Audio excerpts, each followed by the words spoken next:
It's an image that has been etched in our minds. A family is a married couple with 2.5 kids. Oh, great, Dad. Yeah, oh, great, Dad. But today, only a minority of American families are traditional two-parent nuclear families. We're in a moment of cultural lag.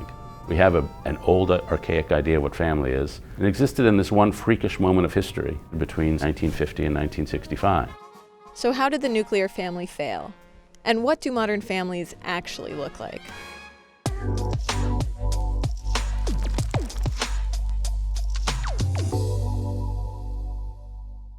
This is David Brooks. He wrote this Atlantic cover story about the history of the family in America. Through most of history, a family was an economic unit. It was for making the farm work. In 1800, 75% of American workers were farmers, and most of the other 25% worked in small family businesses. In the South, of course, slavery separated many black families.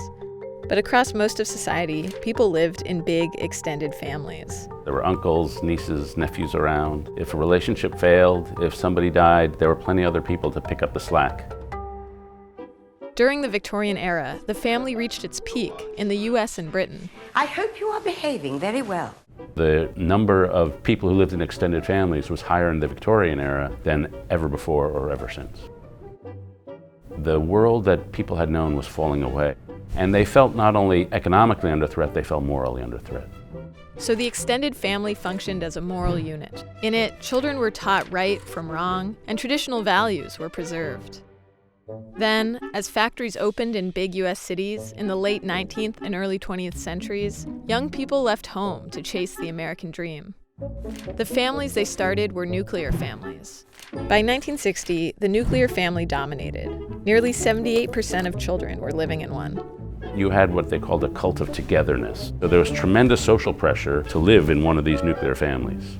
But the conditions for its success were very particular to the post-war era. Everything conspired to make the nuclear family stable and possible. Wages went way up, so you had men who could have a single earning household. Women were relegated to household. You had high union membership, high church attendance, high social trust. These independent people spend the profit from their labor to maintain the highest standard of living in the nation. By 1965, that was over.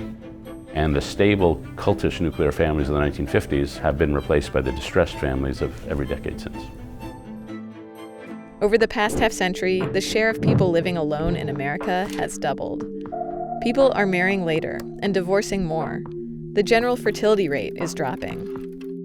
And the stress from this change has fallen disproportionately on less affluent households who must perform all the work that was once done by members of an extended family. This burden isn't evenly distributed. Women still spend significantly more time on housework and childcare, according to recent data. Affluent people can afford to buy extended family. So the switch from an extended family to a detached nuclear family has been great for those who are privileged. It's given us way more freedom. It's been sometimes cataclysmic for those who aren't. But around the globe, 38% of people still live in extended family units. In Gambia, the average household size is 13.7 people. In Mexico, many live within kinship groups of up to 70 people. There are disadvantages to the extended families of the past. Sometimes you're never alone, you don't get a lot of privacy. And in the old days, one of the disadvantages of extended family, the women were stuck in the kitchen cooking for 25 people. And so they have real downsides. The most interesting trend of the past few decades is the creation of chosen families. And this phenomenon really came to prominence in the 1980s in San Francisco in the gay and lesbian community. People who have been cast adrift by the breakdown of the nuclear family, they've lost touch with one or both parents, and they're sort of floating, and they come together and say, you know, we'll be a family together. A chosen family can help to share the challenges and the rewards of modern life, and make it more equitable. We need to extend love to others, and if we don't have a chance to do that, something goes really wrong.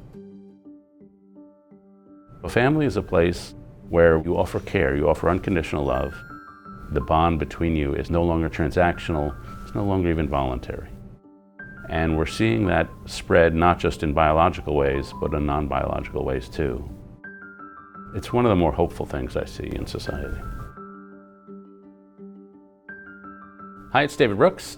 Thank you for watching, and I hope you read my piece. And if you want to experience other fine conversations of this sort, go to YouTube and subscribe to the Atlantic channel and do it right away.